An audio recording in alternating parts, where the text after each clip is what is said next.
Essa é a questão 4 também só que da prova da noite, tá? Também, mesma coisa, mesma ideia do capítulo 2 ainda do livro do Halliday. Diz: o balão científico está subindo com uma velocidade de 19,6 metros por segundo, quando um dos instrumentos se desprende e cai em queda livre. A figura mostra a velocidade vertical v do instrumento em função do tempo, desde alguns instantes antes de se desprender até o momento em que atinge o solo. E aí pergunta qual é a altura máxima que o instrumento atinge em relação ao ponto em que se desprendeu e a que altura acima do solo o instrumento se desprendeu. Eu não vou fazer essa questão toda, tá? Só vou dar as respostas e fazer uma discussão um pouco mais teórica sobre ela. Então, primeira coisa, bom, isso aqui tem um gráfico, né? E aí vocês têm que saber interpretar o gráfico, né? Então, o que que a gente tem? A questão nos diz, ó, o balão científico está subindo a uma velocidade de 19,6 metros por segundo. Então, ele está nos dizendo que essa velocidade, inicialmente, ele sobe é constante. Ele está dizendo uma velocidade fixa ali, né? Não diz que ela está variando. Então, ela é constante. Então, qual é o trecho que mostra? E a gente tem um instrumento que está inicialmente preso nesse balão, tá? E depois vai cair.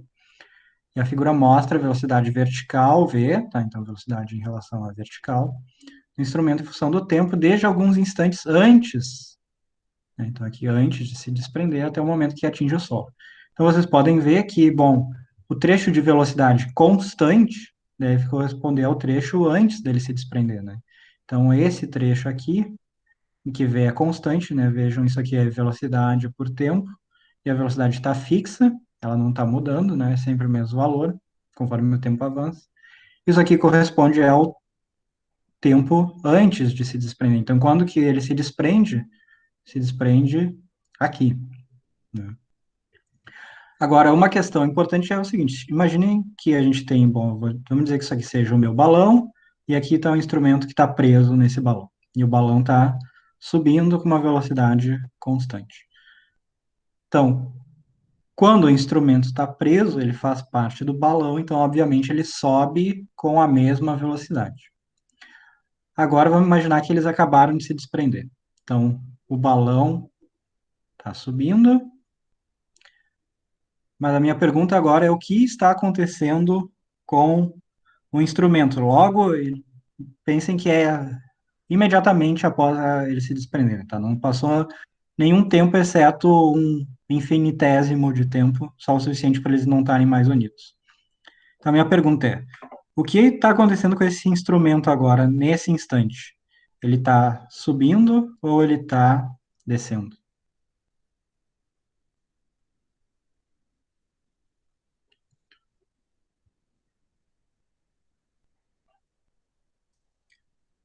Então, teve alguém que respondeu, a Isley respondeu descendo, mais alguém quer responder? Arrisquem-se, por favor.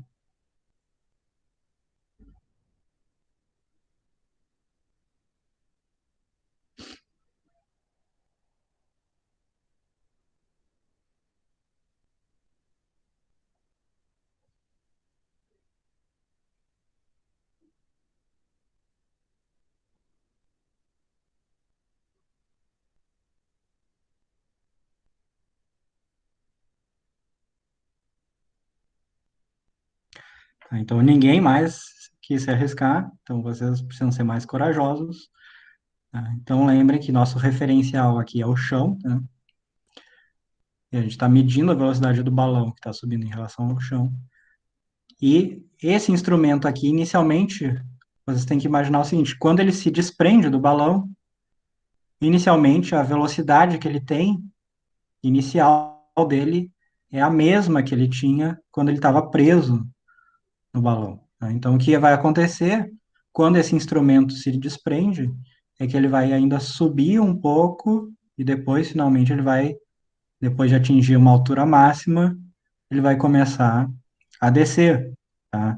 Porque qual é a equação de movimento que o instrumento vai obedecer? Ele vai obedecer a y igual a y0 mais v0 vezes t menos gt ao quadrado sobre 2, tá?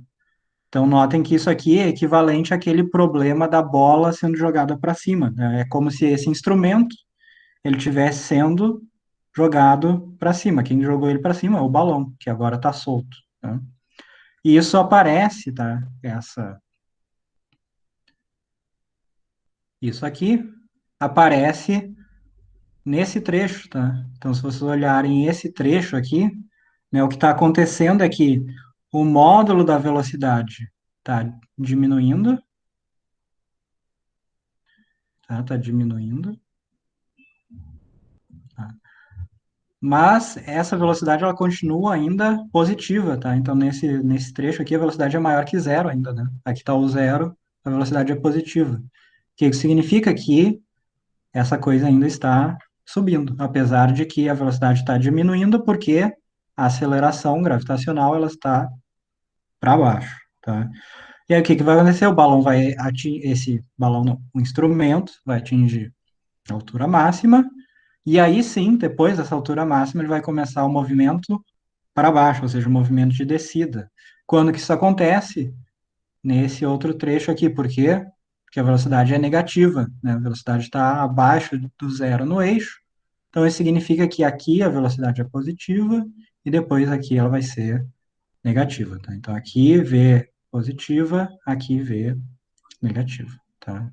Então notem que esse aqui é todo o movimento, toda a velocidade para o movimento que o instrumento está executando, mas esse é um movimento ainda de subida e aqui já é um movimento de descida. Então, só para colocar então os valores aqui, se vocês forem calcular, deixa eu ver se essa é a prova, tá? Se vocês forem calcular isso aqui, tá? O item 1, vocês teriam que encontrar aqui a altura máxima que o instrumento atinge em relação ao ponto em que se desprendeu, ou seja, quando essa altura máxima acontece no gráfico, a gente sabe que é aqui, né? Para um ΔT de 2 segundos, né? ΔT 2 segundos, porque começou em 2 e foi até 4. Como que eu sei que esse é o ponto de altura máxima? Porque a velocidade é nula. Lembrem que V aqui nesse ponto máximo é zero, tá? E são 2 segundos entre ele se desprender e chegar nesse ponto. Então, se vocês forem calcular isso aqui, vocês vão ter que encontrar uma altura máxima de, perdão, não é 16, é 19,6 metros. Item 2, aqui, altura acima do solo, o instrumento se desprendeu. Tá? Como que eu posso descobrir a altura acima do solo? Bom, eu posso ver qual é o tempo de descida, né? Eu sei o intervalo de tempo de descida, né? Então ele está no máximo aqui, em 4, mas ele começou ali em 2 o movimento, tá? Então o tempo, o ΔT de descida dele aqui é, de descida não, né? ΔT desse movimento todo é 6 segundos, né? ΔT igual a 6, tá? Porque começou em 2 e foi até 8, né? E isso aqui eu vou encontrar uma altura de 58,8 metros, tá? Então, ele se desprende nessa altura aqui, seria esse y0, por exemplo.